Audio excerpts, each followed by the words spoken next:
Welcome to Spiritual Studies Session 32. This is on all manner of understanding how the stars are involved in the interpretation of Christianity, in the Bible most notably, and how these different tropes of stars extend out to other religions.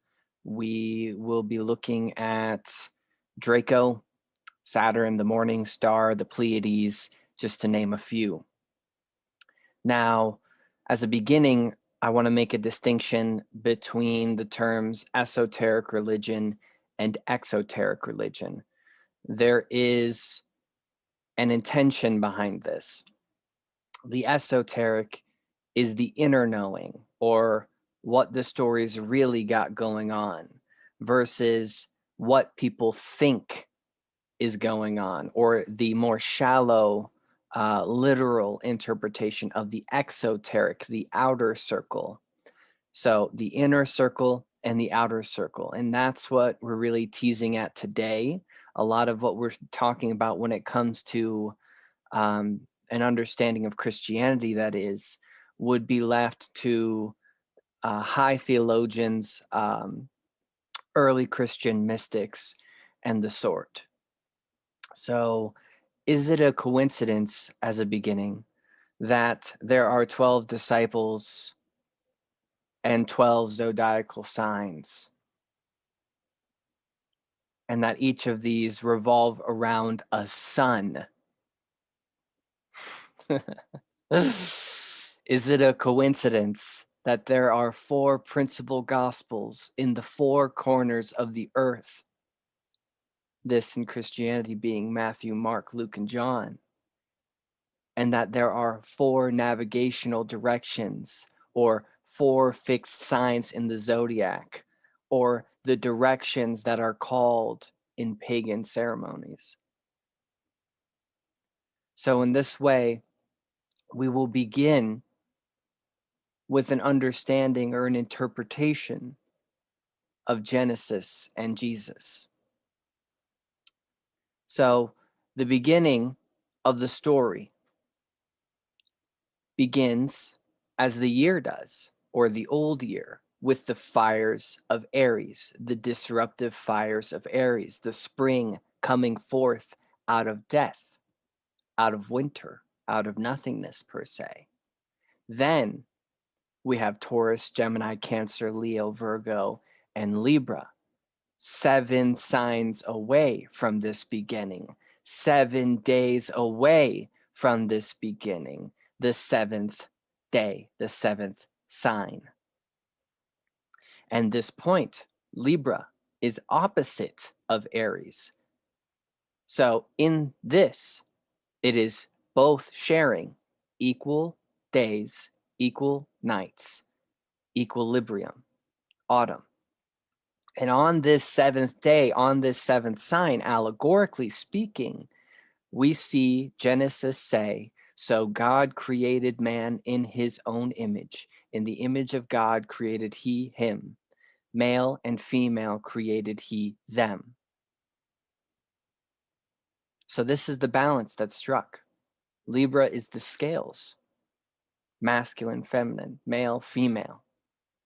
It is on the 7th day that it's the climax of material creation. This is all taking place in an astronomical fashion. This perfect union of the sexes. Then comes the fall. Literally, the fall. Through Scorpio. On the 8th day, per se. Banishment from Eden. The victory of something that we'll elaborate on a lot today. The victory of Satan, or the victory of winter over summer. And then it comes to, through Sagittarius, comes to Capricorn. And as we've discussed in a previous session, the 21st is the solstice. the sun appears to die for 3 days because it doesn't go up or down a degree in the sky. It maintains its same position for 3 days.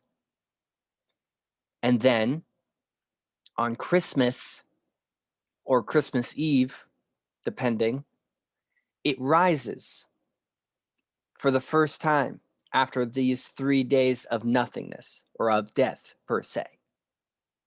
And it rises, and it's now in the sign of Capricorn. The sun begins to move, and at midnight is born.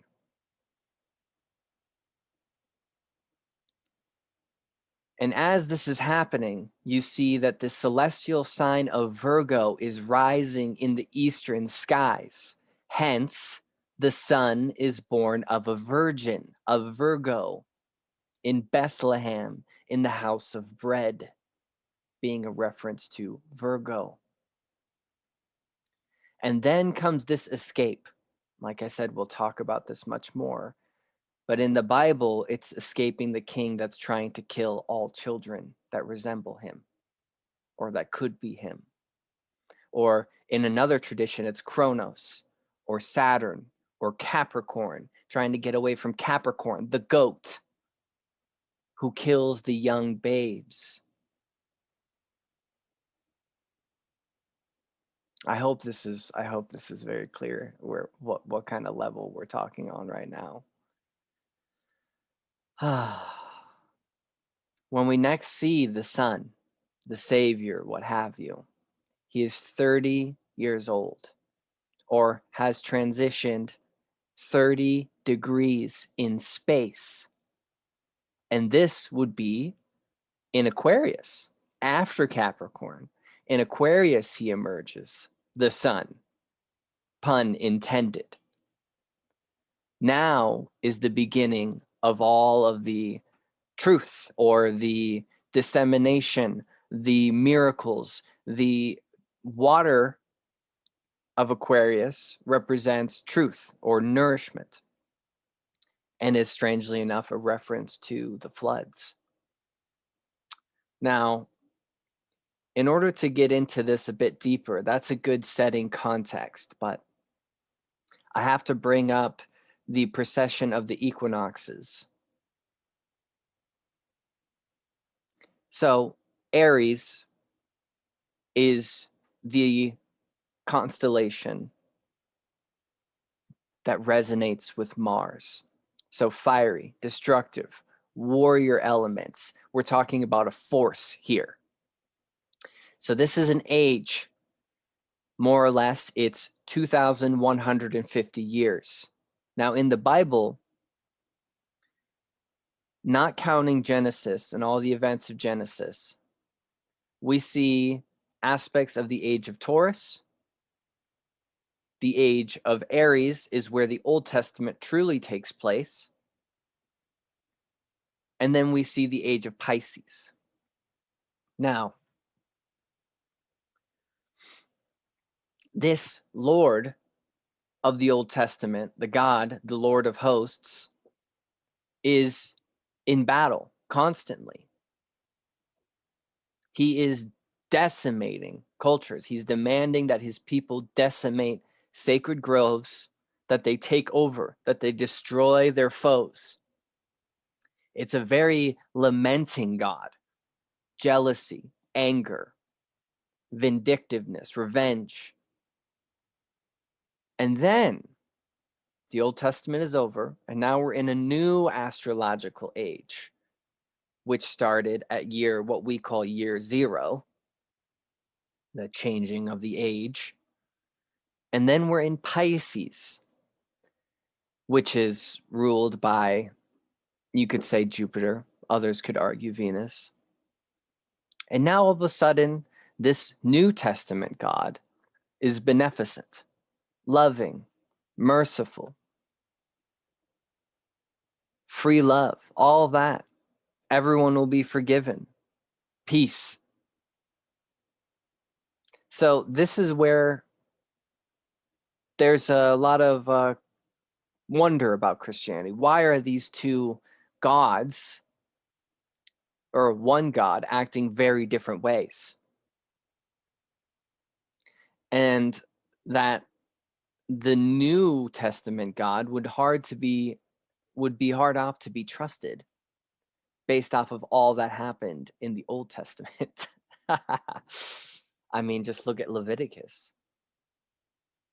So in this, there might be a statement of what is esoterically referred to as the solar logos, or the logos in general. And that you might interpret this, that God, in its personality, in his, hers, its, big I, capital IT, its personality is indicative of the age. So in the age of Aries, it will come across as Aries. In the age of Pisces, it will come across as Pisces. The word from the source will come across based off of the age. That it's truly multifaceted, the thing beyond all ages. So those are just two little rants to kind of set a certain ground. But we're going to have to jump into actual quoting at this point, stars in the Bible. So first off, I want to start with one that's very incriminating. And this is Isaiah 47:13. Let your astrologers come forward, those stargazers who make their predictions month by month. Let them save you from what is coming upon you. Surely they are like stubble. The fire will burn them up. They cannot even save themselves from the power of the flame. These are not coals for warmth. This is not a fire to sit by. This is all they are to you. These you have dealt with and labored since childhood. All of them go in error. There is not one that can save you. So this seems pretty direct in a kind of condemnation of stargazers, of astrologers, of people who understand the stars. And this, I would argue, is where Christianity is splitting the esoteric from the exoteric. If you really want to understand what's going on astrotheologically, or to interpret this more symbolically, the under layer of this, you have to know the stars. You have to. And then we'll find, as I'm going to quote here, that there are so many references to the stars, very contradictingly. So Job 9:9, who makes the bear Orion in the Pleiades and the chambers of the south? Those are three constellations. Can you bind the chains of the Pleiades or the cords of Orion? Job 38:31. Amos 5:6 or 5:8. Seek him that maketh the seven stars and Orion, and turneth the shadow of death into the morning, and maketh the day with the night, that calleth from the waters of the sea and poured them out upon the face of the earth. I mean, bam, bam, bam, there it goes. Revelations 1:16. And he had in his right hand 7 stars, and out of his mouth went a sharp 2-edged sword. And in his countenance, was as the sun shineth in his strength.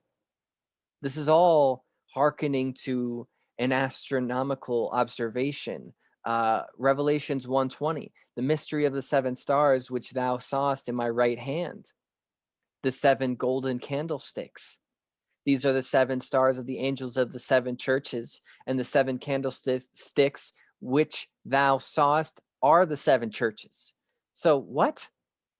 Revelations 2:1, unto the angel of the church of Ephesus write, these things saith that he holdeth the 7 stars in his right hand. again and again with the 7 stars.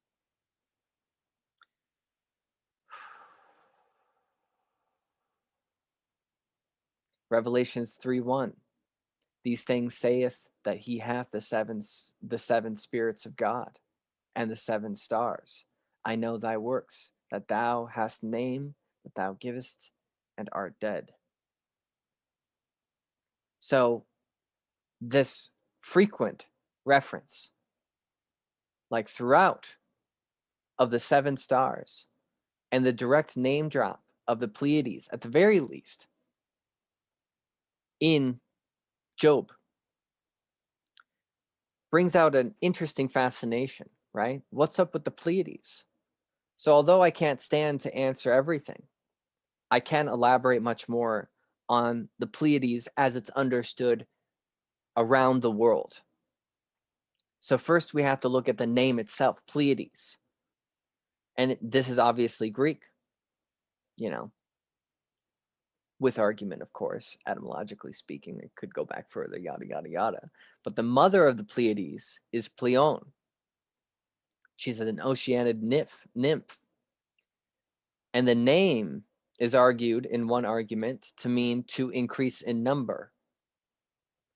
And traditionally speaking, there's either 7 stars of the Pleiades or 6, because one seems to disappear. But in truth, observing the not the constellation, but the whole cluster, you'll see that there are many, many, many more as well. But these are the ones that are apparent to the naked eye. The Pleiades are the daughters of Pleione and Atlas, you know, the one who holds the sun, or the world, I suppose. They are associated with rain, and they are the ones that took care of Dionysus when he was an infant. Another suggestion for what the Pleiades mean is its derivation from the term plain, meaning to sail, because of its use in circumnavigation, its use in knowing where you are. Now, Orion lusted after the Pleiades, these 7 sisters. And in trying to protect them, one of 2 things happened. First, Zeus turns them into doves, which is a reference I'll come back to later. Although, since Orion's a great hunter, he then had to turn them into stars. So that's 2 different references to things that are important. 7 sisters being turned into stars and doves. Both of these things. Or another tale would say that the sisters committed suicide after being brought the news of the death of their kin, the Hyades and the Hyas, which are also constellational references. So when it comes to more specificity, there is a tale of the one that vanishes, and this is argued to either be Merope, which dimmed because of her shame with consorting with a mortal, or it could be Electra, which dims because she was upset, or she still is upset, with the demise of Troy, which were her descendants. But an interesting one of note is Maya, the leader of the Pleiades, which is etymologically a fascinating name, Maya, that has many different leads to it. But the month of May is named after her. May, Maya, May.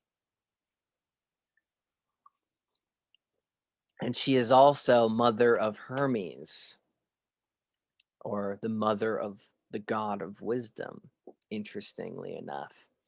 And I am not getting into the Pleiadians here. I'm studying mythology. But as an interesting side note,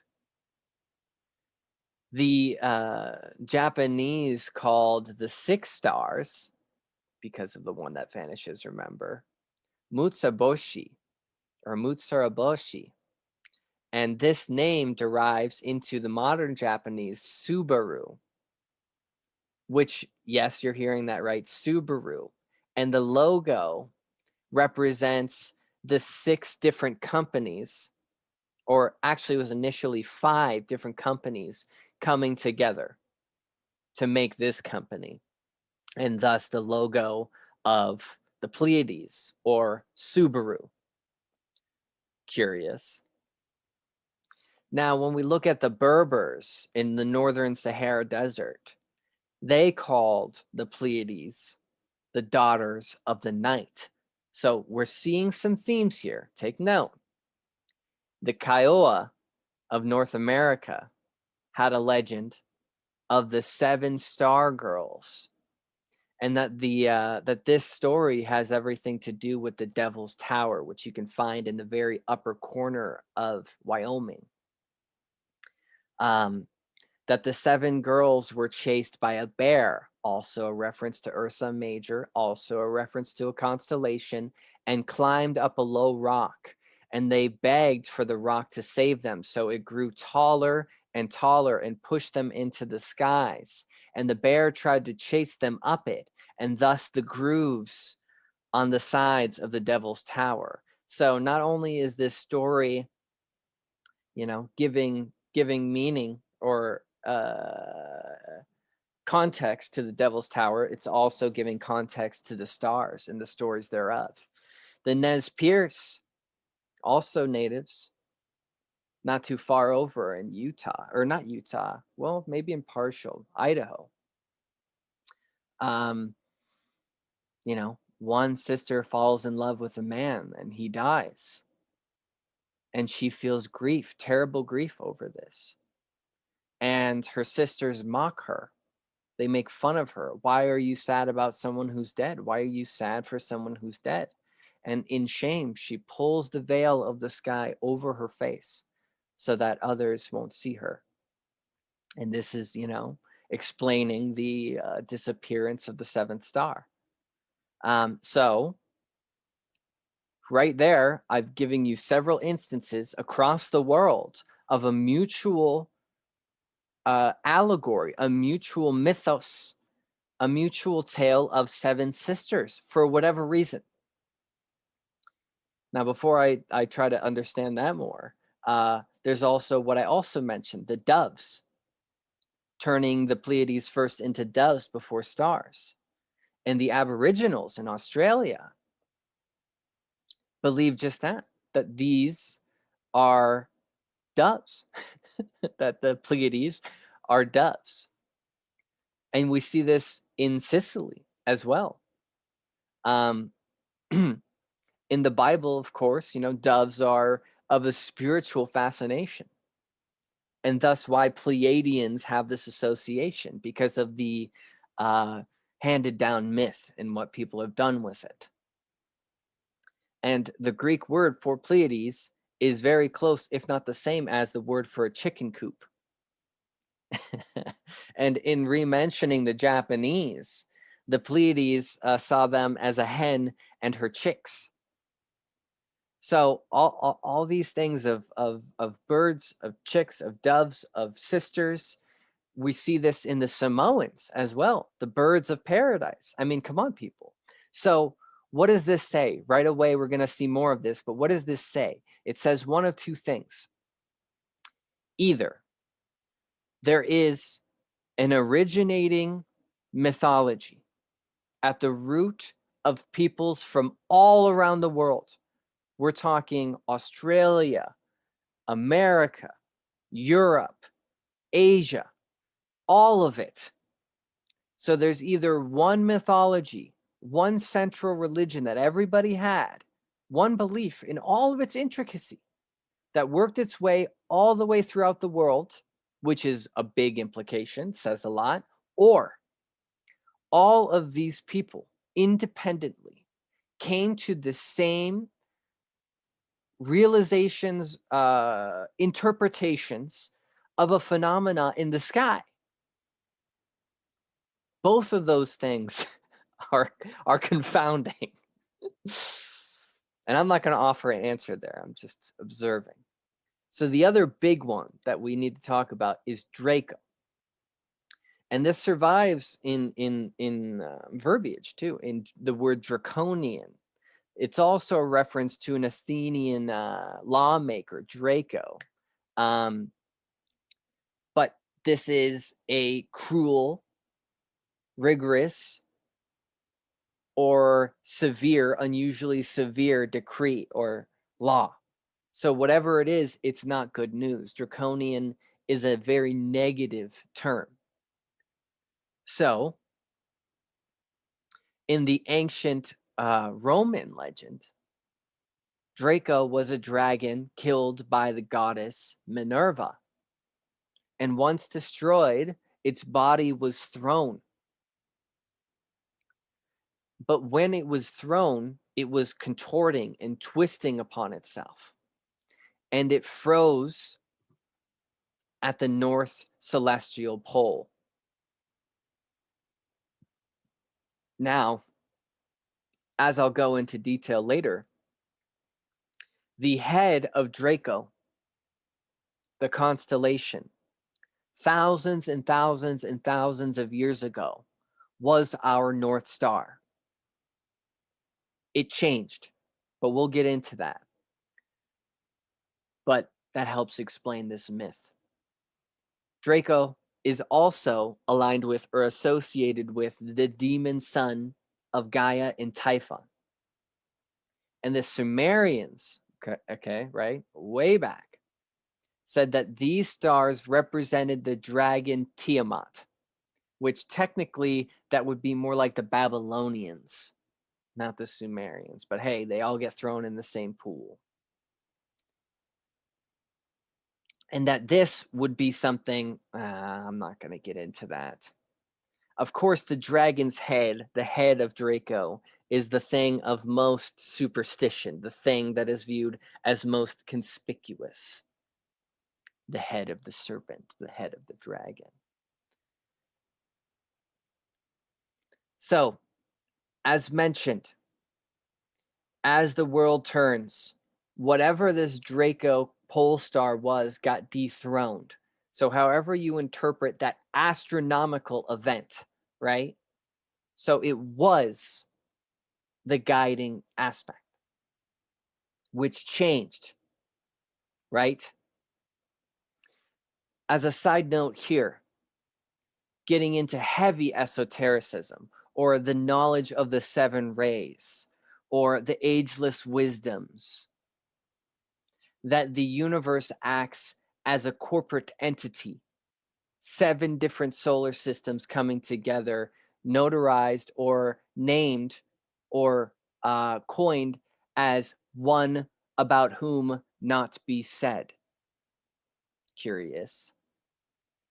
And that our solar system is just one of many facets of what they call the solar logos, as I mentioned before. And at the very base of the solar logos is Draco. So it's an idea of mirroring the chakra system, the 7 chakras. So at the head is the Great Bear constellation, Ursa Major. Then is Sirius for the third eye. Then is the Plêiades for the throat. And then is our sun, Sol, for the heart. Then Orion is the solar plexus. Antares is the sacral chakra. And last is Draco, being the very bottom of the spine, the base chakra, the root chakra. Very interesting esoteric implications there. But we're not really getting into that, more of a side reference. So when the pyramids were built, they still to this day can be shown to have aligned with Alpha Draconis, the pole star that was of that day, and that this would have put them anywhere, say, 3000, 2000 BC. And when the Magi visited Herod before going to Jesus, Herod asked King Herod where the child would be born, right? And that in this, he threatened to kill every child that was under 2 years old in anticipation. Why am I bringing up Herod all of a sudden after talking about Draconi or Alpha Draconis. Well, if you remember, there's the association with the devil and winter here and Capricorn. This is the infant sun that is threatened to be ate up by the serpent. Constellation reference for 1 to Draconis or to Draco, but for 2, embodied by King Herod in the Bible, or embodied by the devil, the serpent, which we'll see here in Revelations as well. So in Revelations, we're going to start with a different reference. 12:1. It says, a woman clothed with the sun and moon under her feet. So this has everything to do with the ecliptic path. And this is how you can tell the calendar in the sky based off of where the constellations are. And so the woman here, much like the Virgin Mary is, this woman is Virgo, and Virgo's up in the sky, and that the ecliptic dips just above the parallel. So the sun and the moon are appearing just past and below her left foot each year. This is an astronomical event. Each year this happens. It's a reference to the ecliptic path traveling under Virgo, under her body. Virgo is also identified as wearing the crown of 12 stars. And this could be a reference to a few things: the corona borealis, the diadem, the coma berenices. All of these are references to look further into. But to get back to the point, I wanted to throw that one in just to further show the astronomical nature of these references, right? And so the one that I wanted to bring up is right after this, Revelations 12:4. Its tail swept a third of the stars out of the sky, its tail, and flung them to the earth. The dragon stood in front of a woman who was about to give birth, so that it might devour her child the moment he was born. Same reference here, people. King Herod, yada, yada, yada. The winter, Capricorn, the infant son that was just born after the winter solstice, right? So here you see the constellation Virgo, which depicts a woman in the prone position about to give birth. And the head of the constellation Draco, Alphas Draconis, is just below her feet in the sky. And so the dragon stands ready to devour her child. Do you see how all this is playing together? But then in Revelations 12:5 as well, she brought forth a man or a child who was to rule all nations with an iron rod. And what is between the constellation Draco's head and Virgo? It's the constellation Boots. And this is the rod of the shepherd. Come on, people. Who is the shepherd, right? How many references in the Bible do you get to Jesus being the shepherd? So here's the battle that's taking part in the sky that is made into a story via the Bible that people's eyes, I guess, just gloss over. Early on in the Bible, when you had Adam and Eve on the 7th day in the Garden of Eden, who was there to tempt them, right? The serpent, Draconis, maybe.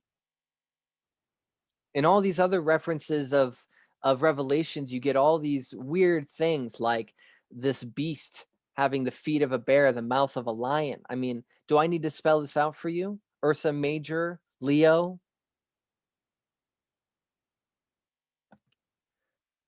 Describes a beast rising out of the sea in verse 1 of Revelations 13, having multiple heads.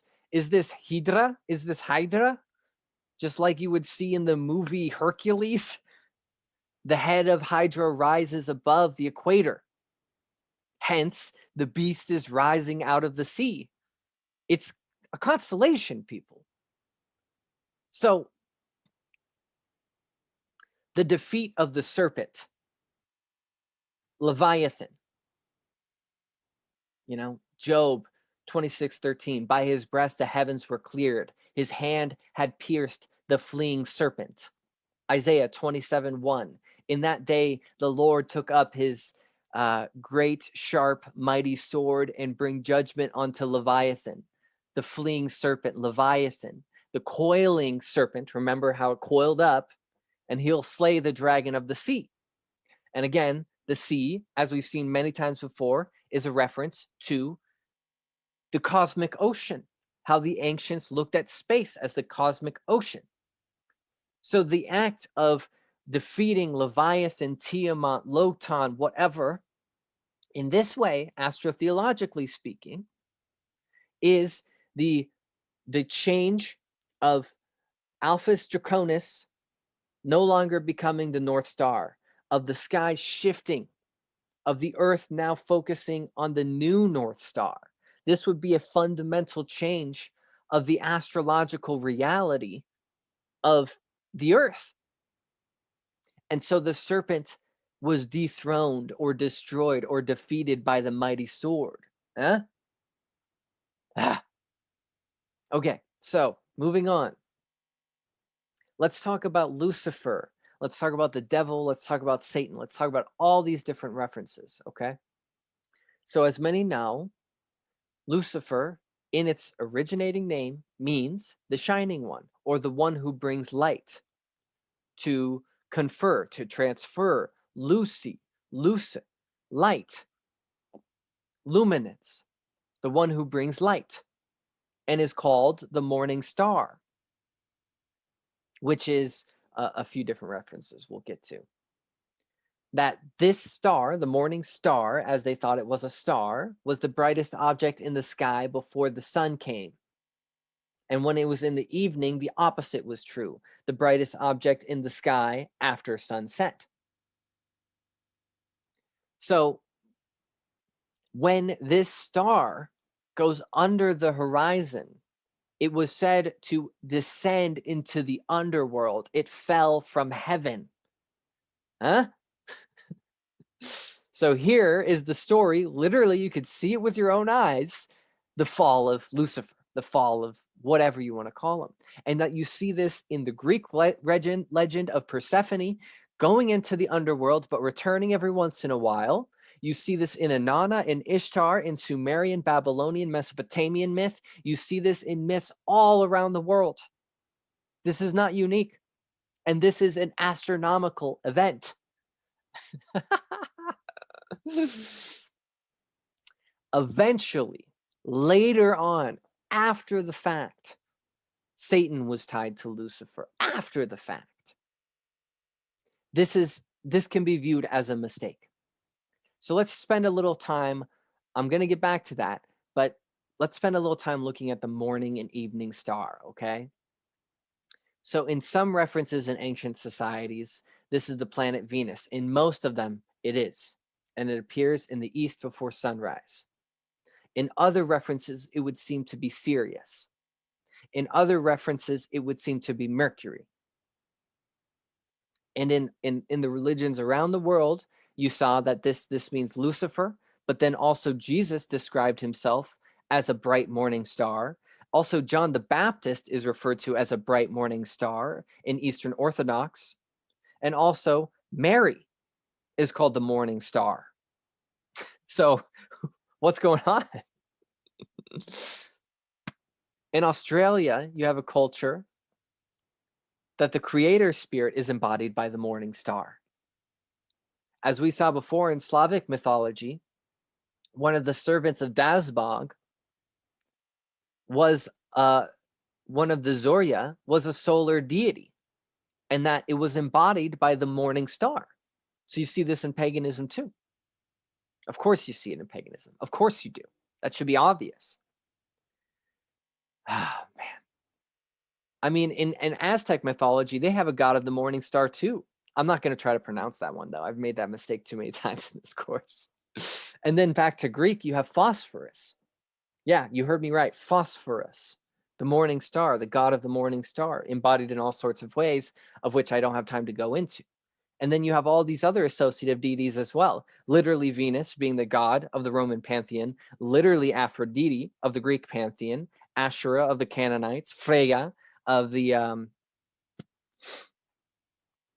that one would be Nordic, wouldn't it? So on the other end, we have the evening star. And that is Venus when it appears in the west. So opposite, not in the east, but in the west, in the evening, after sunset. And the Greeks had a different name for this, Hesperus, which we'll get into that a little bit. And then sometimes you can also see that this is a reference to Mercury. And then rarely you see that people try to tie both of these morning and evening stars to Mars. So there's a bit of messiness here. But this this myth, Hesperus or Eosphorus, bearer of dawn, or Phosphorus, bearer of light, right? This is where it started.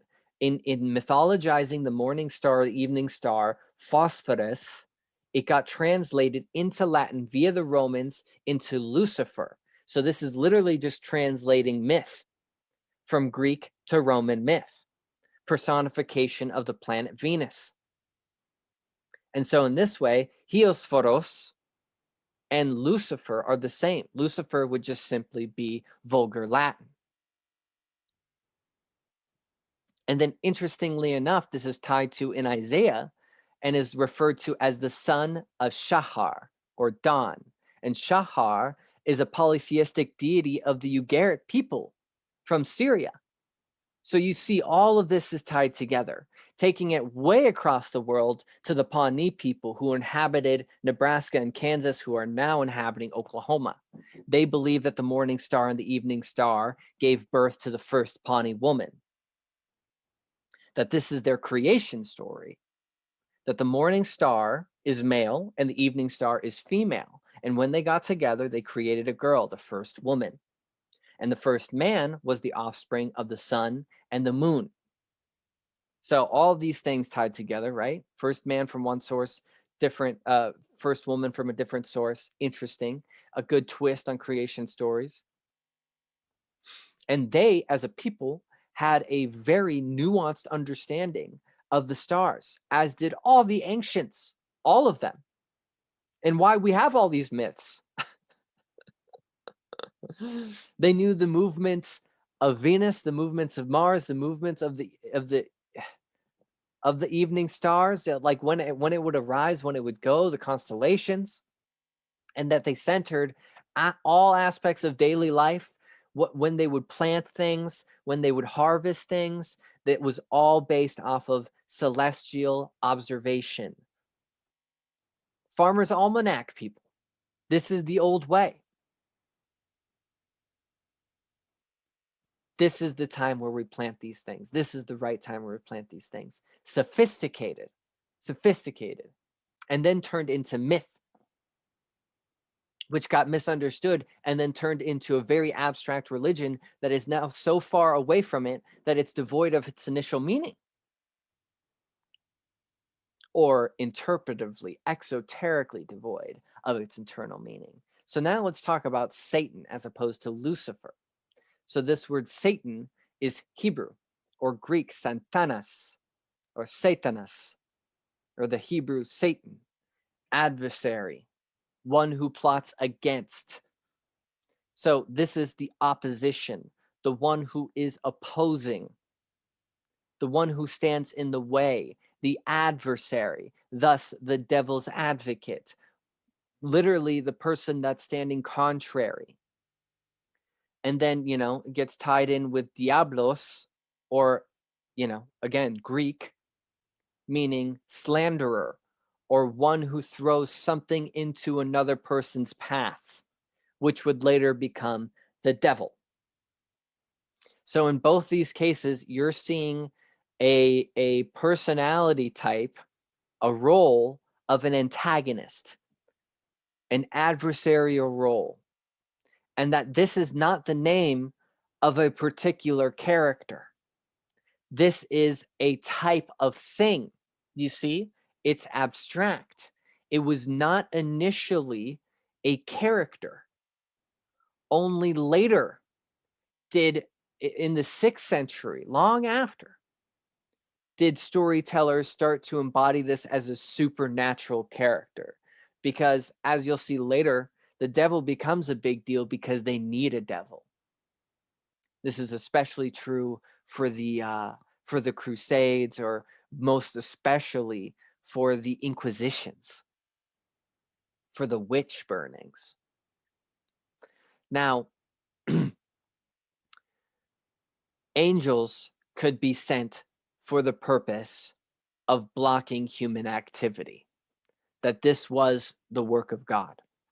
We've seen all sorts of convoluted cases before with, say, what was it? Samael or Azrael playing dark roles for the purposes of God, the left hand of God, what have you.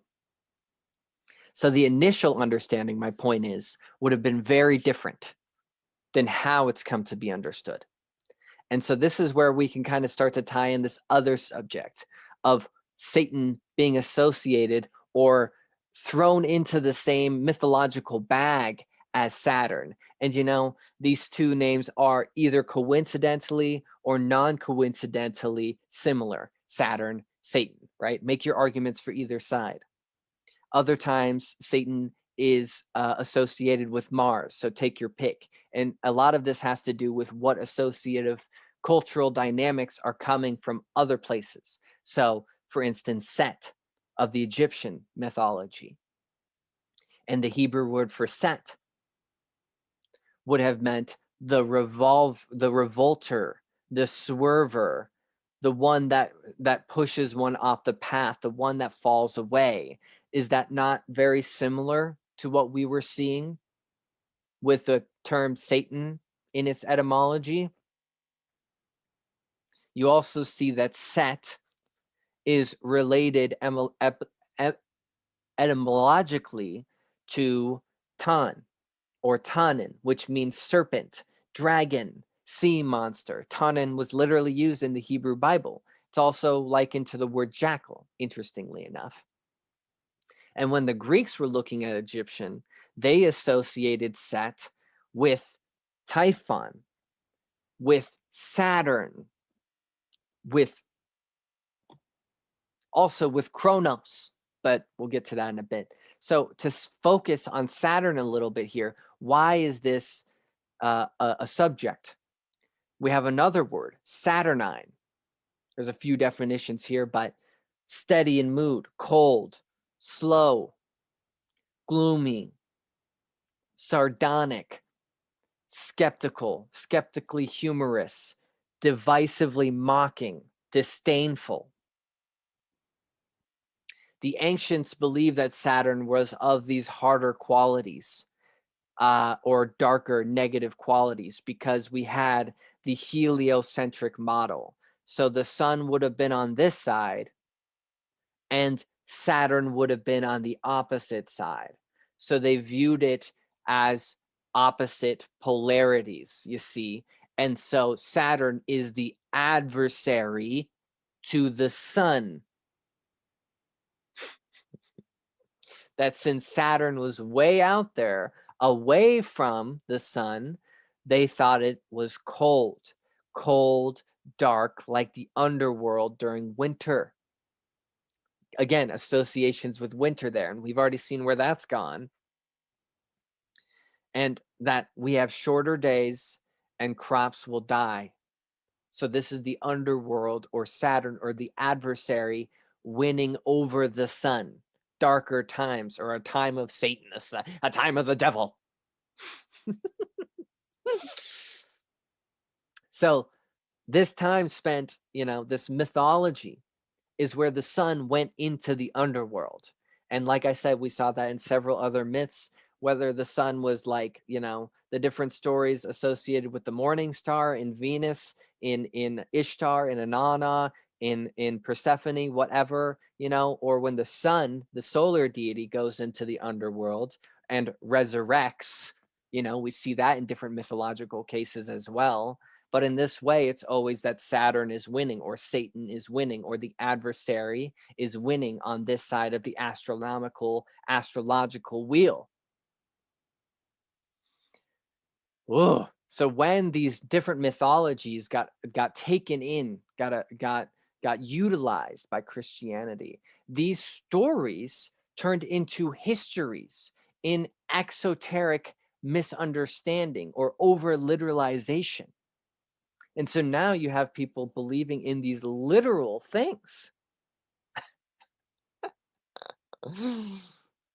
There might be something to say for that. I don't mean to sound too cynical, but I think this should all be at the very least very intriguing, because these mythologies are metaphors for astronomical events, for astronomical bodies, constellations, planets, what they do literally in the sky. And that these different stories, these different mythologies, if you want to take all the religion out of it, all the spirituality out of it, could stand as mnemonic devices for memorizing what the sky does. And there'd be many reasons that somebody ought to know this in the ancient world.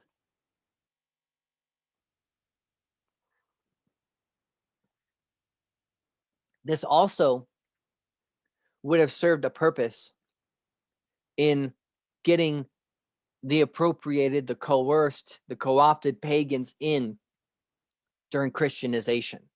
These different myths paying homages to these different pagan beliefs, these different stories of the pagans. This would have been the bridge. And after you bring them in, you cut it off. You see, this is the method.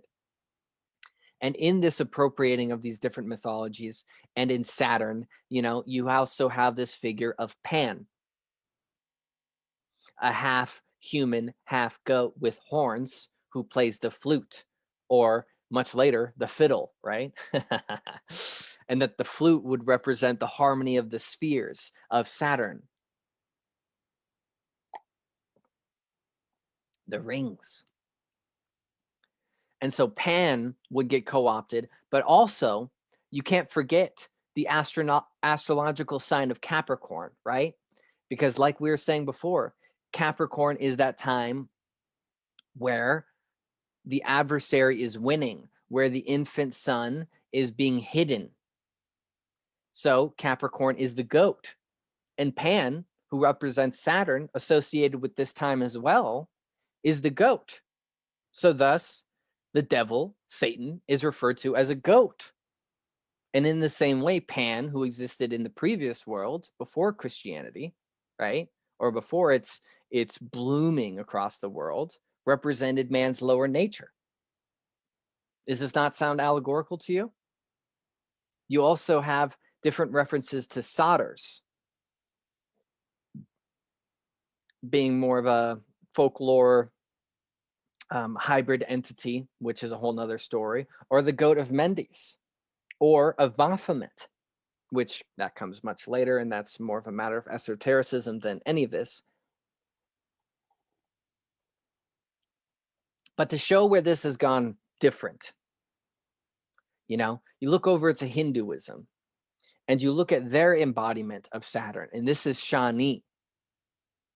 And Shani is feared, but it's because of what you've done, because Shani is the god of justice. And in this, you're only afraid of Shani if you have done something wrong. Because if your karma is negative, if you've done something wrong, Shani will set it right. So Saturn brings misfortune that is just. It's not a fluke, It's not out of nowhere. It's not just because.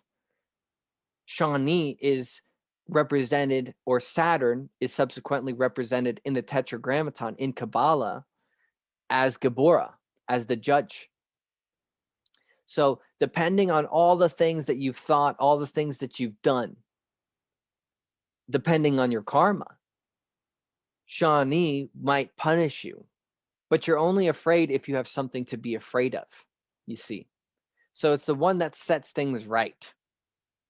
It's a very different aspect in Hinduism. And you can see how it's gone so far in Christianity, right? Way too far, in my mind. In this demonization, the sinisterness, right? And Shawnee in this way is representing of or signifies humility, conscientiousness, discipline, aestheticism. These are all good things. And to the ancients, well beyond Hindu, they understood this type of suffering, the suffering that Saturn brings or what have you. They understood this type of suffering as just, as fuel for self-improvement. It wasn't something to defeat them, something that they should escape. There is a purpose for suffering. And to give Satan, Lucifer, just a little bit more mythological, I don't want to say Lucifer because I would say that's very distinct compared to this, but to give Satan or the devil more in the mythological context, we have to look at Kronos. And Kronos is misunderstood in two different ways because there's Kronos and Kronos. And Kronos is the personification of time or father time. And there's some allegories here, but it seems to be a confusion. When you use the word chronic, this comes from Kronos. This is an homage to a mythological Greek deity. This was the Titan, father time, wielding a scythe for harvesting because he's the patron of the harvest, associated with the Roman deity Saturn, or literally the planet Saturn, father time, wielding the scythe, the blade, which might be representative of the rings. And that Kronos dethroned his father Uranus, which might be a reference to an astronomical event of Saturn throwing off the orbit of the planet Uranus. I mean, I know that's a bit of a stretch, but it does have a wobbly, it's sideways compared to the others, right?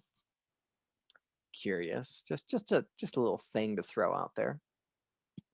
So, in doing so, in castrating his father with a scythe, and mind you, Kronos is told that his doom will come from his children. So what does he do? He devours his children. Sound familiar? Like Satan or Draco trying to devour the child? A Virgo of the Virgin? Or, also this representing Hesed, King Hesed, wanting to kill all the children? Literally being Saturn or Draco or the adversary. Man.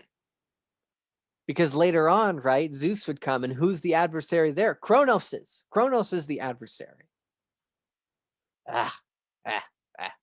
And this allegory of father time, time will outlive all things. Time will devour all things. And this is just. This is what will be. This is the harsh and not fluffy, not romantic reality of life. This is not a fluke of suffering. This is the way it is. The way it is. And so Father Time in this way brings things back that you might not want to see. Things that you thought that you got over, but now you need to deal with in a different way. This is the adversary. This is the devil's advocate. Ay. This is a true aspect of life of which is mythologically designated as Saturn, and further down the line, Satan. So with that, I think I'll mention one other thing. This recent Christmas star, this recent conjunction of Saturn and Jupiter. Whenever you're seeing this, I'm referencing what happened at the winter solstice of 2020. This is called the Star of Bethlehem or the Christmas star because it's a very notable occasion that happens once every 20 years. This conjunction of two planets gives this form of the star. Now, this event in 200-year gaps gets stuck in certain astronomical elements. I know this is a lot to understand. For 200 years at a time, every 20 years, it will appear in an air sign, a fire sign, a water sign. It will get stuck in an element. Which if you don't know astrology, I don't know. I am not getting into that lesson right now. But when it changes, it aligns with the precession of the equinoxes. It aligns with the coming of a new age. So at year 0, the years before that, these conjunctions, these stars of Bethlehem, 20 years before the birth of Christ as it's mythologized, 20 years before that, 20 years before that, 20 years before that, each one of these occasions would have been viewed as a time of familiarizing the people with the upcoming age, of acclimating the human consciousness towards what is to come. Now, this last one was especially notable in this way, this Christmas star, this last conjunction, because in 2150, or around there, give or take, it is officially going to be the age of Aries, or the age of Aquarius. The shift will officially occur. And after being stuck in fire signs the last 200 years, this Christmas star on this winter solstice of 2020 was the first one in an air sign and will be so for the next 200 years. So like I said, familiarizing the collective consciousness with the age that is coming. So this plays an astronomical, an astrological, energic effect upon the collective consciousness by astrological understandings. And so the Star of Bethlehem here, again, is an astronomical occasion. Is this not like, ask some questions?